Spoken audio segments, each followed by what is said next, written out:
Hello everyone and welcome to Cricket World TV. Well, as IPL continues here, it's raining sixes, John. Game 9, Game 8 and Game 7. It really has been fantastic cricket. We have seen a lot of sixes, some records broken twice. In fact, we've seen scores of more than 200 and, well, they've, in fact, 3 times because one time wasn't quite enough, so we'll tell you a bit more. Okay, well, so we'll start with Game 9 first of all and then work our way backwards. So, in Game 9, it was a bit of a run fest. It was. The Mumbai Indians have gone to the top of the table because they've absolutely thrashed the Delhi Daredevils by some 98 runs, and that's, first of all, 218 for 7 was the Mumbai score. That's the highest score of the tournament so far, and 98 runs is their highest victory. So a great day if you're a Mumbai Indians fan. But interesting to see, isn't it, there that even with a high score, that the bowlers actually still had a job to do, and once they put the pressure on, it was game over. They did indeed, and the Daredevils were rocked very early on. They lost their captain Gautam Gambhir to a hamstring injury. They were always going to be batting one man short, but now the bowlers really did impress the Mumbai Indians. Harmanjit Singh, Dwayne Bravo and Kiran Pollard picking up a couple of wickets. Very, very impressive indeed. In fact, it wasn't Kiran Pollard, it was Charles Surya, because he actually picked up a wicket with his very first ball, so mightily impressive stuff because he fell with the bat, so made up for it with the ball. Top bowling change. Okay, so from 218, an absolute run fest, 320 odd runs. The other 2 games, 8 and 7, weren't quite the same. No, that's right. The first game we'll look at here is the Royal Challengers Bangalore against Kings 11 Punjab. This was just a small matter of 407 runs scored in the 40 over. That's more than 10 runs per over each over. Even my maths can work that out. Now, Kings 11 Punjab, they got a fantastic start. Rafi Bopara and Mahendra they put on a lot of runs with the first wicket. 77 to Bopara, 75 to Bisla, but it wasn't enough. 203 for 3, and they lost the game. Bangalore chased it down. Small boundaries at Bangalore. 204 for 2. Jacques Kallis, a brilliant, breathtaking innings of 89, not out in 55 balls. Robin Atapa, 51 in 21, the second quickest IPL half-century in 19 balls. Who got the quickest, Jim?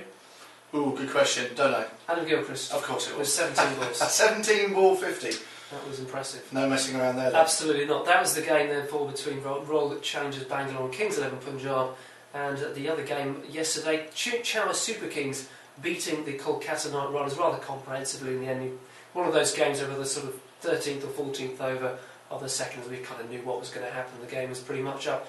Brilliant batting from Mahendra Singh Dhoni, 66 not out. Chennai Super Kings 164 for 3, then bowled pretty well to dismiss the Kolkata Knight Riders for 109. Justin Kemp taking 3 wickets and Laxmapathy Balaji 2.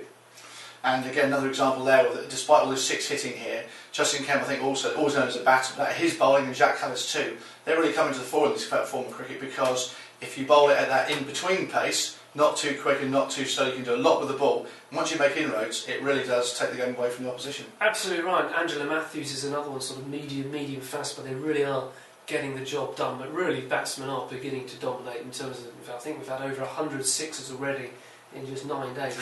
There were 11 in the Mumbai Indians innings, and the ball was travelling a long way. I think that's going to continue for some time.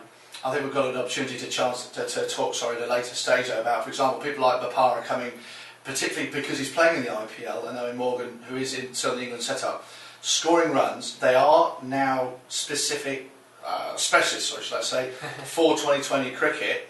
You know, there's a World Cup coming up. Surely these guys should be picked. Bopara, of all people, playing himself into the team. He's looking pretty good, isn't he? We'll talk about that later, shall we? We will, yes. Okay. Discussion for another day. Okay, well, time is short, but more cricket coming up, as you would expect. There's a lot of games still to be played. And who are the next ones, John? Who have we got? Well, let's just go through the next couple of days. Tomorrow we've got the Bangalore Royal Challengers back in action against the Rajasthan Royals. What a disappointing time in the tournament they have had so far. They've been unlucky on occasion. They're coming against Sehwag-inspired form, and Yusuf Pathan's century, of course, wasn't quite enough in their own game. Then we've got a double header on Friday. Should be absolutely fantastic. Delhi Daredevils against the Chennai Super Kings, and the Deccan Chargers, reigning champions, of course, against the Kings 11 Punjab. Okay, brilliant stuff. Once again, John, thanks for your surmising there. Are we summarising one of those two? Sounds good to me. One last thing I just want to raise you again, probably for a later date. The scoop shot, yes, over the keeper's head. You're a hockey man yourself. At what point are we going to see wicketkeepers wearing padding and charging the ball down? I think we'll see it quite soon, myself. Yeah, it's costing a lot of runs, and it might hurt, but you've got to put your line on for the team. And take one for the team. Okay, well, talking of the teams, we're the team here today. Thanks very much for watching us here on Cricket World TV.